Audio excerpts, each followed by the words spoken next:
दर्शक बंधु पुणी थरे आपण मानंकु आम चैनल को स्वागत जनाउछु। आज आमे आपणक कृषि उत्पादकता वृद्धि पई एक आकर्षणीय एवं परिवेश अनुकूल पद्धतिर अनुसंधान करूछु। साधारणतः समस्त चाषी माने चाष कामरे अल्प पुंजी विनियोग करी अधिक अमल आशा करिथांती, किंतु रासायनिक सार प्रयोग करिबारे चाषीर व्यय दिनकु दिन बढ़िबारे लागिछि एवं माटीर गठन एवं उर्वरता क्रमशः कमी जाउछि। तेबे आसंतु आज आमे सबुज खत बा सबुज सारर गुणवत्ता विषय रे जानिबा, जहाकी कम पुंजी व्यवहार करी माटीर गुणवत्ता वृद्धि सह फसल सुरक्षा करिबा संभव होइथाय।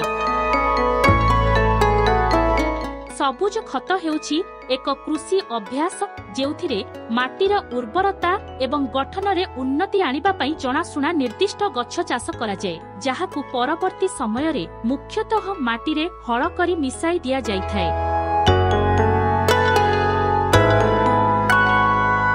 धणिचा, बणचा कुंडा, ग्लारिसिडिया, बिरी, मुग आदि फसल को साधारण भावे सबुज खत भावे चाष करा जायथाय। फसलर चयन माटीर निर्दिष्ट आवश्यकता, जलवायु एवं परवर्ती फसल उपरे निर्भर करे। उदाहरण स्वरूप नाइट्रोजेन अभाव थिबा माटी पई डाली जातीय सबुज फसल को पसंद करा जायथाय। सबुज खत माटी रे जैविक पदार्थ उत्पन्न करी माटीर उर्वरता रे उन्नति आनिथाय। एही गछ गुड़िक नाइट्रोजेन, फस्फरस एवं पोटासियम परी अत्यावश्यक पोषक तत्व निर्गत करती, जहा परवर्ती फसल पई गुरुत्वपूर्ण अटे।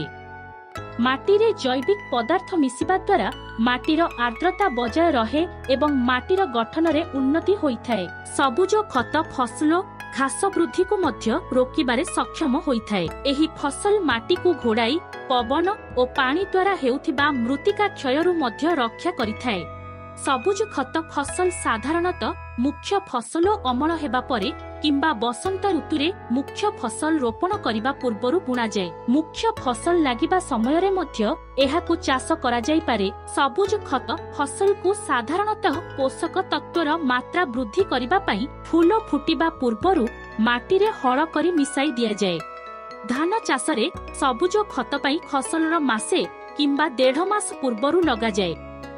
एथिपाई माटी रे बतर थिबा समय रे एकर पिछा 10 रु 12 किलोग्राम धणिचा किंबा 16 किलोग्राम बिरी किंबा मुग को बुणी दिया जायथाय। फूल आसीबा पूर्वरु मई देई गछ को सुआई दिया जाय एवं जमी रे अल्प पानी रखा जाय।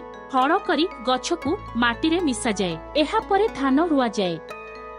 बुणा धानर बिहन सहित मिसाई मध्य धणिचा बुणा जाई परिबो। बेउसण बेले हळ करिदेले एहा माटी रे मिसी जाइथाय। सबुज खत परिवेश अनुकूल कारण एहा रासायनिक सारर आवश्यकता को एवं मृत्तिका क्षय को ह्रास करिबा सह जैव विविधता को प्रोत्साहित करे। स्थायी एवं जैविक कृषि प्रणाली रे एहा एक प्रमुख अभ्यास अटे। जदि आपणको एही वीडियो सहायक लागुछि तेबे एही परि अधिक सूचना पाई लाइक, कमेंट एवं सब्सक्राइब करने को भूलंतु नहीं। धन्यवाद।